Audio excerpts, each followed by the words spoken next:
semuanya, balik lagi sama aku Enrico dan kita ada di Bincang-Bincang Santuy. Nah, hari ini kita kedatangan tamu-tamu yang keren-keren dari masa Universitas Atmajaya Yogyakarta. Yang mereka tuh baru banget melakukan analisis atau wawancara kepada suatu asosiasi yang ada di Yogyakarta juga nih.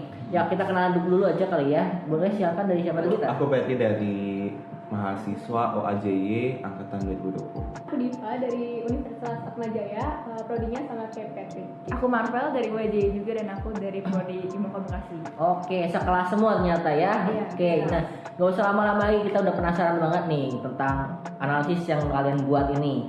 Kalau nggak salah tuh asosiasi yang kalian lakukan wawancara tuh namanya Asita ya. Asita kepanjangannya itu apa?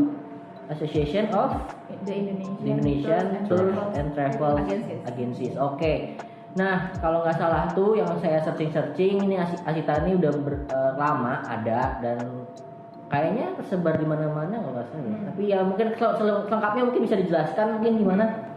Oke, jadi kalau misalnya membahas asosiasi travel itu emang jarang dibahas ya. Nah, kalau misalnya kita bahas Asita ini ternyata dia tuh sudah berdiri sejak 52 tahun yang lalu. Tapi walaupun umur udah cukup tua, dia itu kinerjanya emang selalu menyesuaikan dan beradaptasi sama zaman dan lingkungan dan situasi kayak gitu. Nah, berdirinya Asita ini itu juga karena request dari pemerintah pada saat itu karena mereka tuh pengen kalau mengundang wisatawan mancanegara untuk datang ke Indonesia. Nah, dan maka dari itu kenapa sampai sekarang itu keterlibatan pemerintah sama Asita itu selalu berkaitan yang erat gitu. Nah, kalau misalnya sama anggotanya sendiri itu biasanya Asita itu sebagai wadah konsultasi bagi anggotanya untuk pengen minta konsul lah pokoknya gimana sih agensi travel kita tuh pengen dibawa kemana dan pengen seperti apa ke depannya kayak gitu. Oke, tadi kan bilangin bahwa si Asita ini punya hubungan yang bagus dengan pemerintah ya, long last dan langgeng. Nah, tapi kalau sudah pandemi, apakah sama hubungannya sama pemerintah masih bagus? Nah, ini yang bikin kita amazed sama Asita itu karena mereka bisa beradaptasi dengan keadaan. Walaupun lagi pandemi ini kita susah, Asita sendiri bisa kayak berhubungan dengan masyarakat dengan baik, anggotanya juga dengan baik, sekaligus pemerintah yang mungkin jauh gitu ya, hubungannya tetap baik karena Asita sendiri juga menjadi wadah untuk menyalurkan pendapat di hal-hal pariwisata ini. Oke, nah selain pemerintah nih ada nggak pihak-pihak lain kayak ketiga, keempat, kelima gitu? Oh, pastinya banyak dong. Selain pemerintahan, Asita juga bekerja sama media massa, akademisi, industri lain, sama asosiasi lain. Jadi emang relasinya tuh luas banget. Kalau kemarin pas wawancara kita tanya sering kerja samanya tuh sama siapa, dan langsung kita tuh menjawab sama pemerintahan dan hotel. Karena kan namanya juga agensi, jadi nggak jauh-jauh dari hotel dan akomodasi lainnya. Oke, nah dari semua relasi yang ada nih karena banyak kan pastinya tentu menguntungkan kan, nggak mungkin ada hubungan yang tidak menguntungkan. Nah, untungnya di Asita tuh apa sih?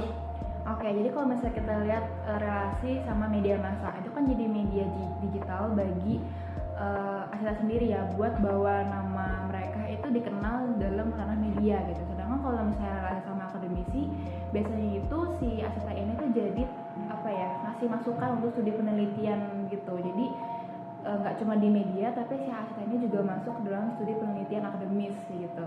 Oke, untung karena namanya Asita tuh makin terkenal ya dengan banyak relasi itu. Nah, Asita ini kan udah lama ada, udah 52 tahun dan cukup tua. Tentunya ada pedoman-pedoman yang mereka ikuti untuk membuat suatu program acara dan lain sebagainya. Dan gimana sih cara upaya si Asita ini membuat atau menaikkan wisata di Jogja? Nah, kalau upaya kayak gitu, narasumber kita kemarin tuh bilang bahwa Asita sendiri itu emang berpedoman sama visi misi dari pemerintah yaitu Nawacita. Dan kalau di Jogja sendiri, Asita tuh didukung dengan sebutan City of Philosophy, dan Asita tuh pengen pariwisatanya tuh nggak cuma dia datang kuliner alam, tapi pengen datang tapi bisa ngetahuin filosofi di balik wisatanya itu sih. Oke, karena Jogja tuh kota filosofi, jadi mereka angkat tuh filosofi di kota Jogja ini, tidak cuma kuliner dan lain sebagainya gitu. Oke, kita balik lagi ke pandemi nih. Nah, di pandemi itu kan banyak masalah dan lain sebagainya. Selain mereka banyak masalah di mungkin adaptasi dan lain sebagainya, itu bisa dijelasin lebih lanjut nggak dampak pandemi ke Asita itu gimana? Bisa banget, karena fokusnya dari awal emang ke travel kan, jadi travelnya sendiri tuh nggak jalan. Nah, guide, hotel, resto itu jadi nggak ada yang booking, makanya bisnis juga nggak mulus. banyak karyawan yang di PHK, nggak digaji. Nah solusinya tuh mereka cari pendapatan lain. Nah pas travelnya udah mau jalan lagi, Asitanya kan mau narik lagi tuh karyawannya, tapi karyawannya tuh pada nolak karena udah punya usaha sendiri, entah bisnis online, bertani dan lainnya. Kan sayang gitu kalau ditutup, terus balik lagi ke agensi. Jadi ibaratnya mereka tuh udah di zona nyamannya masing-masing, dan itu sih yang buat Asita kesulitan. Pengen jalan lagi sih bisnisnya, tapi karyawannya nolak. Oke, mereka nyaman-nyaman gitu ya yang di PHK ini tuh ya udah buat usaha sendiri dan lebih pasti daripada mereka harus join lagi yang nggak pasti-pasti gitu kan, karena pandemi juga belum beres. Dan nih di pandemi ini tuh selain tadi masalah-masalah tentang PHK dan lain sebagainya, apalagi sih dampaknya? Oke, ini walaupun sebagai dampak tapi sebagai keunikan juga dari Asita, karena Asita ini sebagai trend center, karena mereka itu buat inovasi baru buat agensi-agensi di luar Asita itu, misalnya kayak bikin event atau program gitu, yang waktu itu mereka bikin namanya Jogja Tourism Festival, dan itu tuh event yang dipopuler sama Asita sendiri dan masuk ke kalender of eventnya WTO waktu itu, dan itu satu-satunya di Indonesia. Dan maka dari itu banyak juga akhirnya agensi travel lainnya yang ngikutin nih event-event kayak gitu. Jadi dari tahun 2018 sampai sekarang itu banyak juga yang kayak gitu, dan tujuannya memang untuk memperingati Hari Pariwisata Sedunia gitu. Jadi selain berinovasi, mereka juga akhirnya memotivasi agensi travel yang lain untuk memperingati Hari Pariwisata Sedunia kayak gitu sih. Oke, jadi saling motivasi gitu. Jadi tapi tadi kan ada dikatakan bahwa acaranya tuh ada yang copy paste ya istilahnya gitu kan. Itu ada masalah nggak sih Asita acaranya ditiru gitu? Oh enggak, justru itu dipandang sebagai hal yang positif karena bisa jadi referensi event di ranah pariwisata. Bahkan banyak nih yang akhirnya tuh ada event lagi nih dalam rangka Hari Air Sedunia, bidang pertanian. Jadi emang makin kesini tuh semakin kreatif, juga mau bikin event apa dalam rangka hari apa, tapi ranahnya tuh tetap masih di bidang pariwisata. Oh, jadi ya saling mendukung gitu ya biar wisata di Indonesia tuh makin terus meningkat dan dikenal oleh mancanegara. Nah, masih ngomongin pandemi nih. Kan kalau dulu sebelum pandemi sama saat pandemi pasti harga di wisata beda dong. Nah, apa sih perbedaan dari agensi-agensi di Asita ini sebelum pandemi dan saat pandemi paket-paketnya gitu?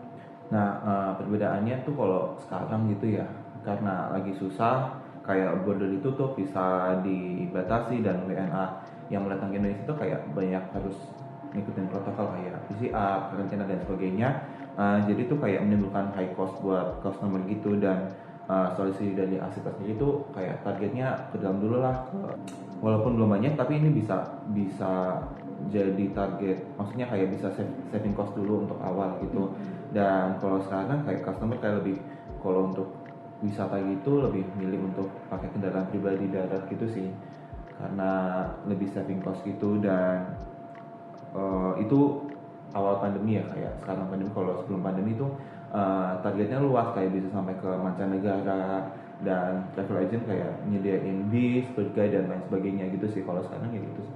Oke, bener beda sih. Jadi bedanya di harga lebih banyaknya gitu ya. Emang sih kita kalau mau kemana-mana, ya jangankan liburan gitu, cuma mau nemuin ketemu orang tua gitu dari rantauan, ya harus PCR juga tetap ya. Ke luar negeri harus karantina ya. Ya emang mahal sih jadinya. Emang jadinya banyak orang tuh pakai mobil sendiri untuk saving cost juga. Oke, kayaknya itu aja sih. Kita udah ngomong-ngomong 5 jam kayaknya, itu lama banget gitu ya. Thank you banget Marvel, Diva, dan Petri udah sharing-sharing tentang pengalaman kalian habis wawancara dengan Asita. Jadi nambah ilmu buat kita dan penonton juga, semuanya nambah ilmu tentang Asita ya. Nah, thank you semuanya, thank you udah nonton. Saya Enrico pamit mau liburan.